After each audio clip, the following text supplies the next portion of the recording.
Hello, നമസ്കാരം. എന്തുണ്ട് വിശേഷം? എല്ലാവർക്കും സുഖമല്ലേ? അപ്പോൾ ഞാനിന്ന് നിങ്ങളുടെ കറണ്ട് എനർജി എന്താണെന്ന് നോക്കാം. നിങ്ങളുടെ കറണ്ട് എനർജി എന്താണെന്ന് നോക്കാം. ഫസ്റ്റ് കാർഡ് വന്നിട്ട് സ്ട്രെങ്ത് കാർഡാണ്. അതായത് നിങ്ങൾ ഈ നിമിഷം അല്ലെങ്കിൽ ഇപ്പോൾ നിങ്ങളുടെ അവസ്ഥ എന്ന് പറയുന്നത് നിങ്ങൾ വളരെയധികം സ്ട്രോങ് ആയ ഒരു വ്യക്തിയായിട്ട് മാറിയിട്ടുള്ളതായിട്ട് കാണുന്നുണ്ട്.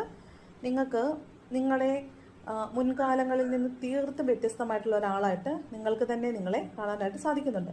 ഈ ചിത്രത്തിലേക്ക് നോക്കിയാൽ നിങ്ങൾക്ക് മനസ്സിലാവും, പകുതി ഒരു ലേഡിയെ പോലെയും മറ്റു പകുതി ഒരു ലയണസിനെ പോലെയാണ് തോന്നുന്നത്. ലയണസിനെ പോലെയാണ് തോന്നുന്നത്. അപ്പോൾ അത്രത്തോളം ശക്തിയായ ഒരാളായിട്ട് അല്ലെങ്കിൽ ഒരു ശക്തനായ ഒരാളായിട്ട് നിങ്ങൾ മാറിയിട്ടുള്ളതായിട്ടാണ് കാണുന്നത്. അത്രത്തോളം ജീവിത അനുഭവങ്ങളിലൂടെ നിങ്ങൾ കടന്നു പോയിട്ടുണ്ടാവും. നിങ്ങളുടെ ജീവിതത്തിൻ്റെ രണ്ടാമത്തെ പകുതിയിലേക്ക് നിങ്ങൾ കടന്നിട്ടുണ്ടാവും. നിങ്ങൾ വളരെ സ്ട്രോങ് ആയിട്ടുണ്ടാവും. സ്പിരിച്വലി ഇമോഷണലി നിങ്ങളിപ്പോൾ വളരെ ഗ്രോ ചെയ്യുകയും